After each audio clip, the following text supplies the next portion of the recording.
In the sprawling lecture halls of the Interstellar Academy on the vibrant planet of Lemur 9, Professor Zykra, a renowned xenobiologist with shimmering chromatophores, prepared for what she anticipated would be a standard lecture.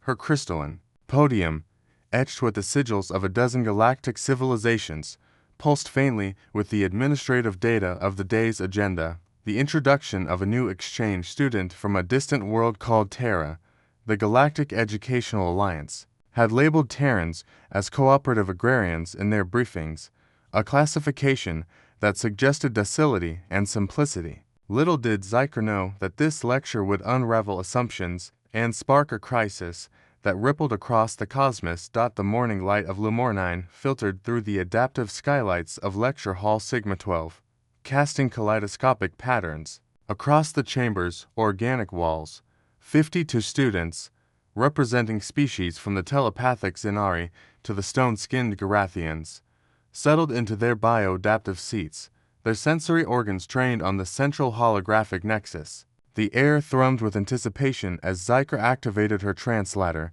her bioluminescent voice harmonizing into the universal communication protocol.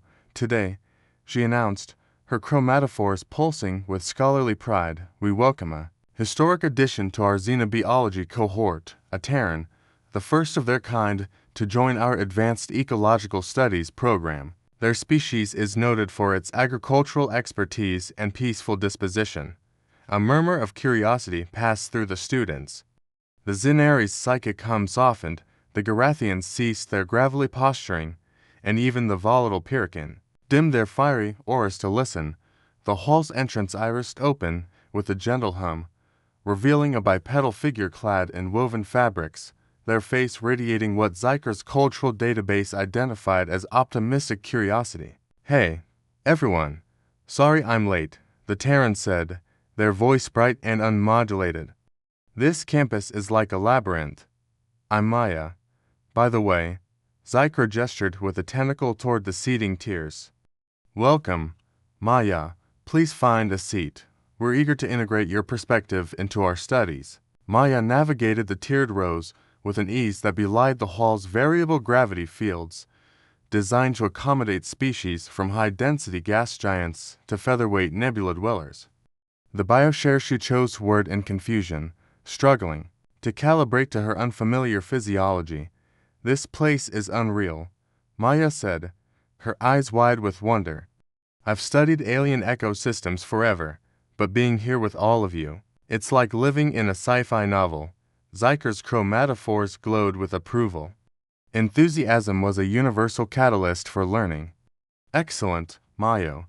Today, we begin our module on apex predator ecology, critical for safe exploration of uncharted biospheres. The hall's lighting dimmed, and the holographic nexus flared to life, projecting a rotating orb of blue and green, a planet labeled Terra in the universal script.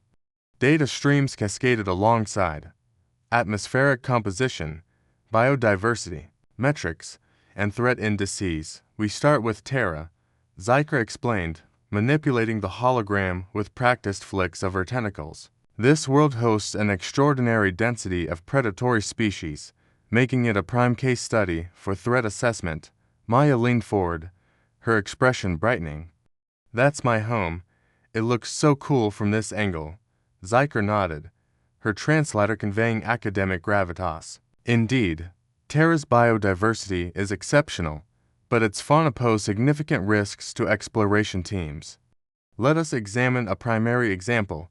The hologram shifted, revealing a massive, furred quadruped stalking through dense vegetation.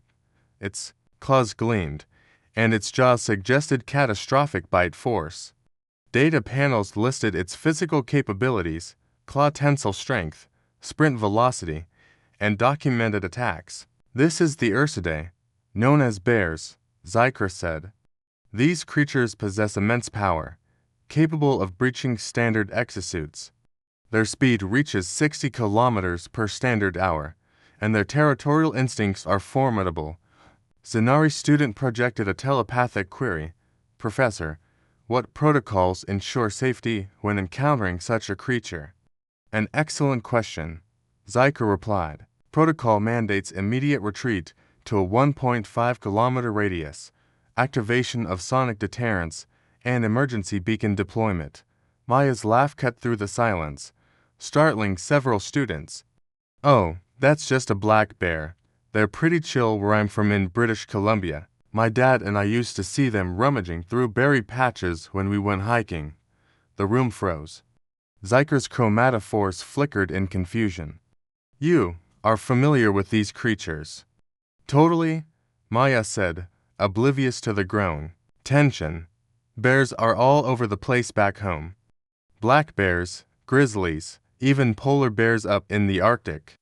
I worked a summer job at a wildlife sanctuary, and we'd track their movements. They're super smart, mostly just want to eat and nap. We had one bear, Daisy, who figured out how to unlatch our food storage bins. We had to redesign the whole system.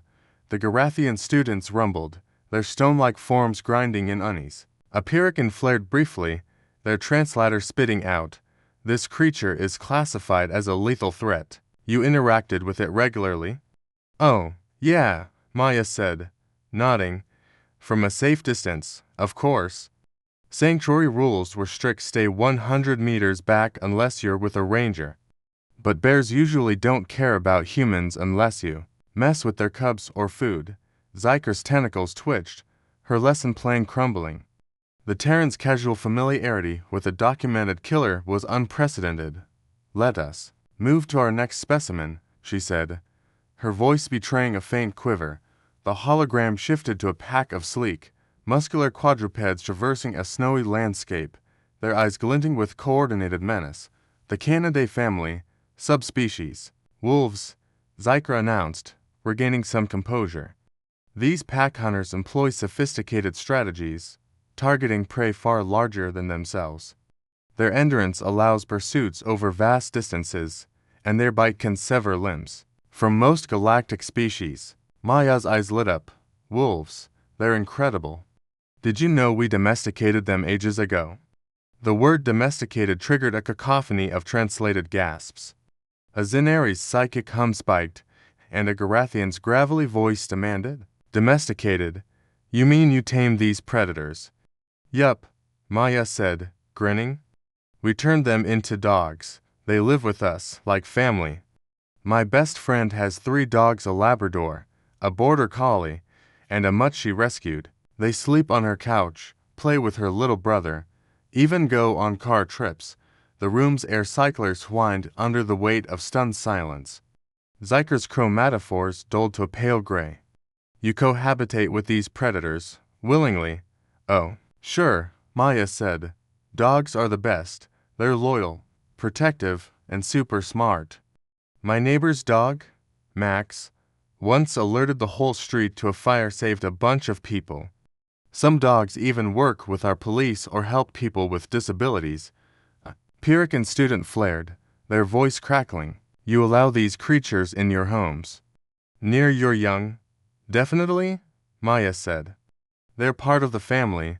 My dog, Luna, sleeps at the foot of my bed.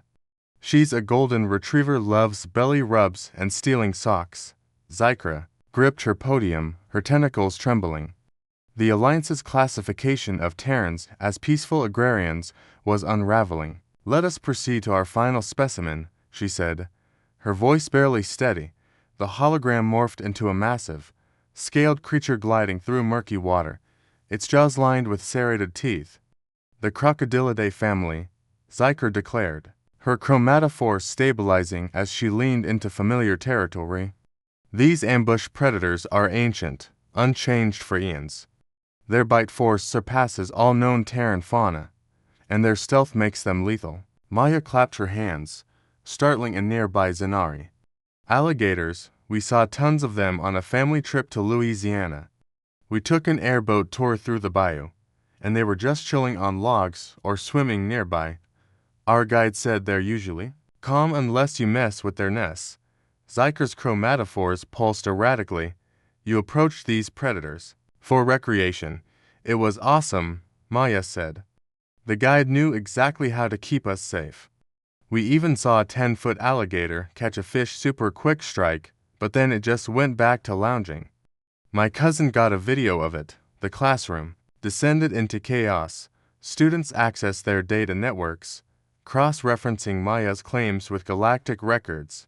A Garathian transmitted an urgent query to their homeworld, while a Purican's flames flickered in agitation. Your species seeks out these creatures for entertainment? Zykra asked, her voice strained. Double quote so. Yeah, Maya said. In places like Florida, they have alligator sanctuaries where you can learn about them. Some even let you hold baby. Alligators super cute, but you have to tape their mouths shut for safety. Zykra's tentacles froze. You handle their young? Sure, Maya said. My cousin wants to study reptiles because of that trip. He's obsessed with becoming a herpetologist. Zykra dismissed the class early, citing the need to process new data. As students filed out, their translators buzzing with alarm, Maya lingered, admiring the hologram. This setup is so cool, she said. I hope we cover sharks next. Those are some wild predators. In the faculty lounge, an emergency meeting convened. Department heads from xenobiology, interspecies relations, and galactic safety crowded around a holographic replay of the lecture. Dr. Vaxilon, a crystalline safety expert, pulsed with agitation. Replay the part about the domesticated wolves, she demanded. Zykra complied, her tentacles unsteady. The hologram showed Maya's cheerful explanation of dogs as family members. The biometric scans confirm no deception, Zykra said. The Terran speaks truthfully. This defies our archives, growled Dr. Korgith, a Garathian from Planetary Analysis. Terra is listed as a low-threat world. How did we overlook this? Because our protocols focus on technology and resources, Vaxilon snapped. No one considered a species that integrates apex predators into their social structure. Meanwhile, in the student lounge, Maya was on a holographic call with her family. Her mother, Sarah, appeared in a cozy Terran home, a large canine lounging. Nearby, Maya. How's school? Sarah asked, shooing the dog off a couch. Sorry, but he keeps trying to steal the pillows. The faculty watched in horror. The predator is in their living space, whispered Dr. Solara, a nutrition specialist. It's interacting with their furnishings. It's not interacting, Vaxilon corrected. It's being managed. The Terran controls the predator's behavior. Back in the lounge, Maya laughed as her younger brother, Ethan, joined the call, covered in dirt from what he called soccer practice. Hey, Maya, did you tell them about the zoo yet? He asked. Zoo, a Zenari student asked, there, psychic hum wavering. Oh, yeah, Ethan said. We went to this place with lions, tigers, and elephants. They had a show where trainers worked with big cats, lions jumping through hoops, that kind of thing. I got to pet a cheetah cub. The faculty lounge fell silent. They train their young to interact with additional apex predators, Vaxilon said, her crystals dimming. This is a cultural norm. The Galactic Safety Council convened an emergency session. Director Thalara, a bioluminescent diplomat, addressed the assembly. The Terran classification as peaceful is revoked. Their relationship with apex predators suggests unknown capabilities. 3 exploration missions en route to Terra were in hyperspace, unaware of the reclassification. They're expecting farmers, Thalara said. Not a species that treats lethal fauna as companions. A Zenari delegate hummed nervously. Our cultural team is unprepared for predator handlers. The medical team plans close contact examinations. What if the Terrans view us as threats? Thalara's glow faded. We lack protocols for a species this anomalous. We may need to reconsider who requires protection. 6 months later, galactic curricula were overhauled. A new warning preceded predator lectures. Terrans may describe apex predators as pets or friends. This reflects their dominance, not predator docility. A new threat category, species of unfathomable integration, was created, with Terrans as its sole occupant. Professor Zykra, now a galactic celebrity, addressed her expanded class. Terrans redefine normalcy.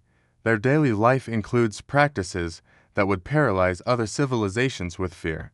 A Pyrrhic and student asked, "What happens if Terrans act with intent to harm?" Zykra's chromatophores told, "We don't know, and we hope never to find out." In the margins of the revised Galactic Handbook, a note from a junior researcher gained infamy. Observed Terran child directing 50-kilogram predator to retrieve object. Predator complied instantly. Recommend? Redefining threat entirely. The galaxy learned to tread carefully around Terrans and to always compliment their pets.